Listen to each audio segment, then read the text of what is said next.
Alright, here we go. So here's one of the craziest zombie combos that you can pull off. Um, this deck does it pretty consistently. Now, I don't want to sit here and explain the combo lines because if I explain the lines are not going to be the same for everybody.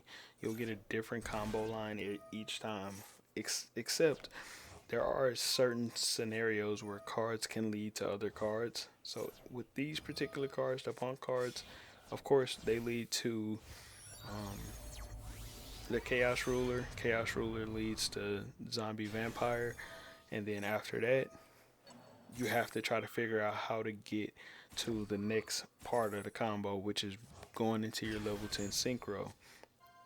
So it's not always going to be the same, but that was my line right there, which was the Plague Spreader Zombie for my level 10 synchro. So then it's also other stuff that needs to happen. And then I know y'all probably said, how did he set that rivalry from his graveyard?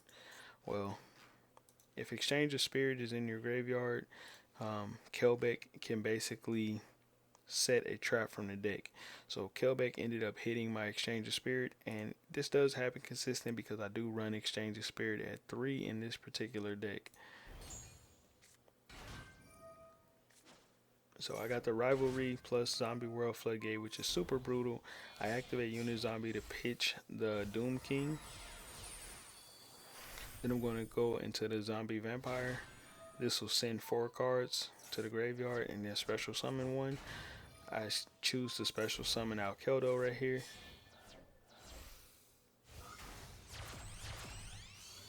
And then go into Vampire Sucker.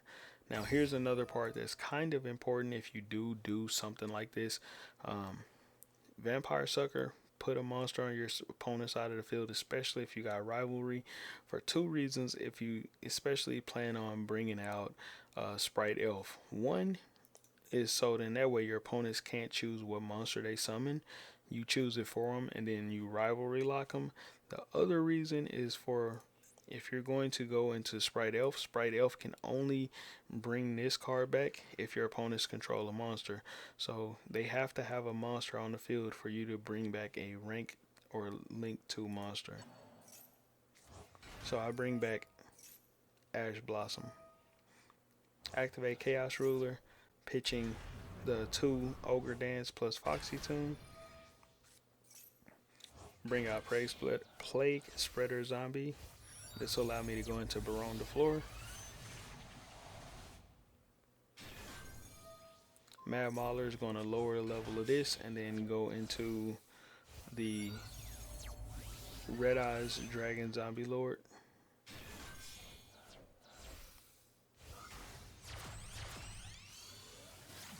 And then I go Sprite Elf. Sprite Elf is going to bring back Vampire Sucker. And then I activate Mizuki to bring back Soul Absorbing Bone Tower. Now I actually milled those 2 cards early into the combo, so I should have actually done that first before making the other plays, but I just was not thinking about it at the time. Like I say, the timer in this game is so short that I didn't have time to just look through the graveyard. I just wanted to get the combo off, and then luxuries kind of came at the end. So I activate Rivalry right here, which locks him into just having zombies now. And Ash Blossom is a natural zombie, so if he gets rid of Zombie World, this card will basically force him to stay as zombies anyways. And if he gets rid of this card, or if he gets rid of Rivalry, and then I have the Zombie World, well, I still have my full board set up. Alright, so let's talk about what all I kind of have here with my board, so then that way you can see what all he has to kind of deal with. So I got the Zombie World plus Rivalry. Floodgate to where now he's locked into just zombies. Also, we got the Soul Absorbing Bone Tower. Every time a card gets special summoned, you send 2 cards from the top of their deck. Now, I should have done this earlier and then milled most of his deck. I did a lot of summons, and that would have milled a lot of his deck out. Then, we got the Baron de Floor. This card right here is a Omni Negate plus a pop. I'm pretty sure y'all all know that. This card right here, if a monster is summoned from the graveyard, basically you can draw 1 with Zombie World, plus you contribute your opponent's monsters. and you can summon something out for them, which is very, very good in this particular deck. I use that effect pretty much every game. Then we got Sprite Elf. Sprite Elf can make the cards that these arrows point to untargetable, and it can bring revive back a level rank link to monster, which I would use to bring back Diviner. So then that way every single turn I can pretty much go Kelbeck or Agito and then start milling. So this card becomes a problem. This card is a problem. This card's a problem. And then let's talk about this one. Well, this card right here basically can target a zombie and revive it. You can do this every opponent's turn, and then if this card's in the graveyard, you can basically banish one zombie you control to summon this card back onto the field. So all of these cards become a problem on the field. They're all something that my opponent needs to deal with, or he'll have a hard time beating me.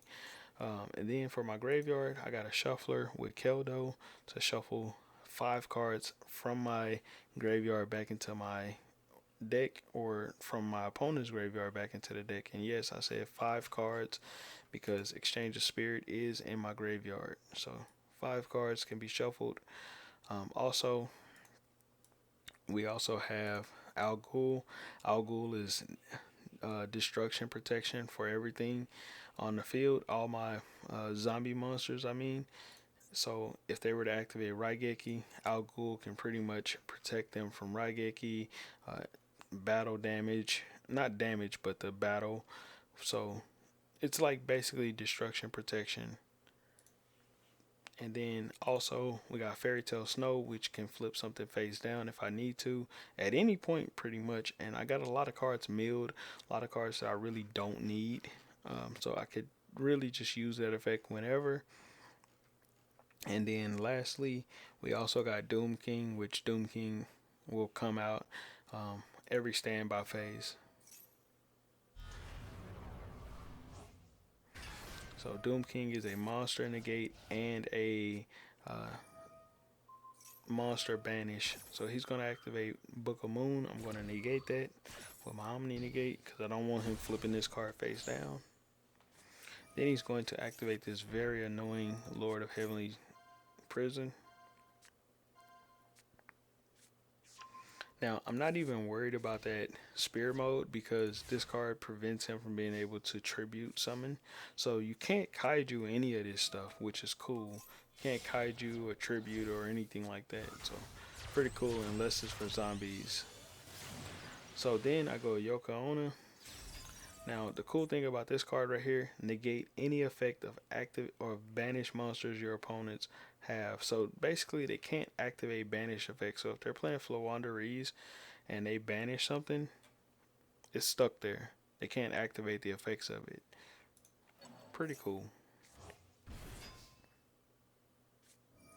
So then my opponent goes Trap Tricks right here to bring out Ceasefire.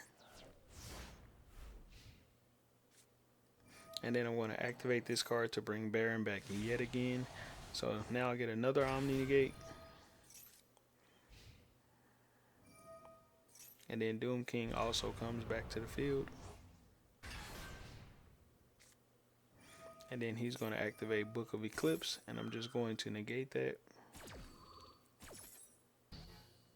Now there is one particular card that can make all of this a whole lot better, a whole lot smoother in the way that it all functions.